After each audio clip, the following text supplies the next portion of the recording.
Welcome to topic 4.1.1, Key and Edit Basic Formulas. So one of the most powerful things about spreadsheets, and one of the most compelling reasons to use them, is that they can actually do a lot of mathematical calculations very quickly and efficiently. In order to do that, they need the formulas or the equations that we are creating for them. That's simple enough to do.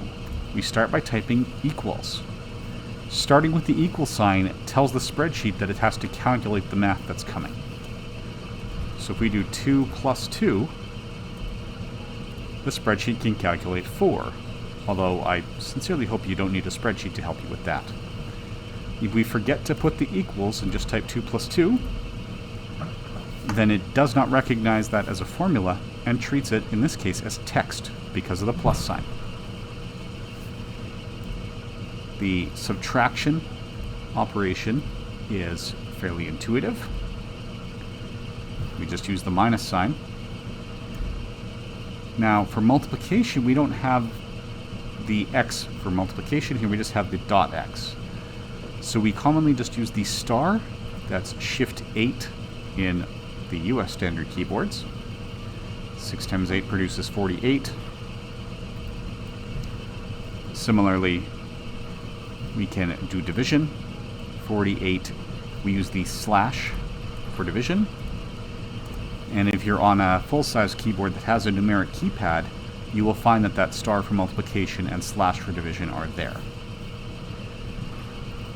Now, it does not recognize fractions as such. It converts them all into decimals, the exact if possible, or rounded approximations if not.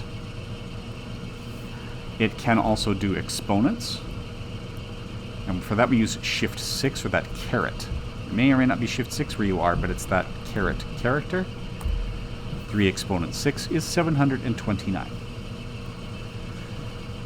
So it can perform a lot of operations, and it follows the order of operations. So if we have 1 plus 2 times 3 in brackets, and we multiply that by 4 plus 5 exponent 2, the order of operations says that we do everything within each bracket first. Within the left bracket we multiply first, so the left bracket should be 7. In the right bracket we do exponents first, which is 25 plus 4, or 29. So we should end up with 7 times 29 here, or 203 if I've done that mental math correctly. And I see I didn't have to worry about the mental math, because as we're editing, once we're editing our formulas, we have a little pop-up that tells you what the answer would be as it's calculated so far. So these are how you enter the basic formulas for the basic math. We can move beyond that to use functions to create formulas, and then we're going to start using references.